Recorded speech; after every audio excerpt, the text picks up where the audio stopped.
student chapter of the American Meteorological Society for the University of Oklahoma is doing outreach visits to fifth grade classes in the Norman area to promote severe weather and severe weather safety, but also in order to help raise funds for a National Weather Museum and Science Center.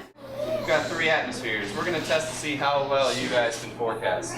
The cup in the water experiment, or rain versus no rain, is an excellent forecasting experience for the kids here. Can you see nitrogen? No. Can you see oxygen? No. Can you see water vapor? No. And basically what it's emphasizing is how difficult it is to forecast something that's completely invisible.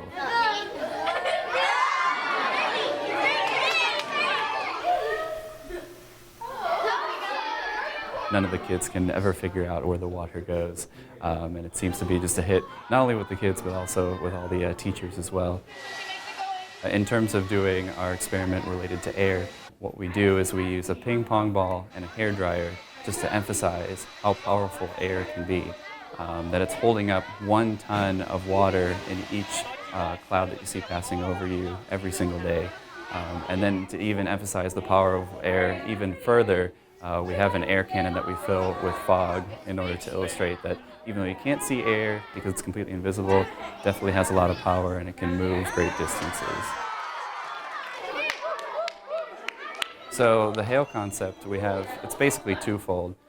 We want to make sure that the fifth graders are educated in hail safety, make sure that they take the right precautions of protecting themselves.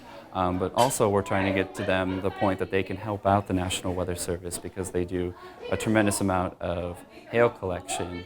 They collect data in order to figure out what's happening with the storms. And so by doing this experiment, they learn how to compare hail sizes to different things that they see, common objects. Everybody see it? The tornado skit is probably one of our most important skits, obviously because a lot of these kids are living in Tornado Alley. So first what we want to emphasize is the difference between a tornado watch and a tornado warning. In terms of tornado safety, we want to make sure that each one of these kids are prepared. In addition to letting them know where they need to go in terms of a tornado threat, we also help them put together a tornado safety kit. And within that tornado safety kit, things such as blankets, first aid kits, water bottles, flashlights, and most importantly, a weather radio. NOAA weather radio, we want to make sure that they have this weather radio because it's relaying all the information from the National Weather Service forecast offices so they know whether a watch or warning is in their area. The lightning can strike you from up to 6 miles away, so that's why it's really important that when you see lightning, you need to seek shelter. In terms of our lightning outreach activity, we want to emphasize just how powerful lightning is. Not only that it's 5 times hotter than the surface of the sun, but that also the sound wave that's created from the thunder is also pretty powerful too. So in addition to letting them know where they need to be, if there's a lightning threat in their area, we also give them a couple of helpful tips too when thunder roars get indoors. And we also tell them about the 30-30 rule. Overall, every one of these elementary school visits, we've really had a lot of positive feedback. In just 2 weeks, we've talked to over 1,100 fifth graders here in Norman about the power of air and about severe weather and severe weather safety.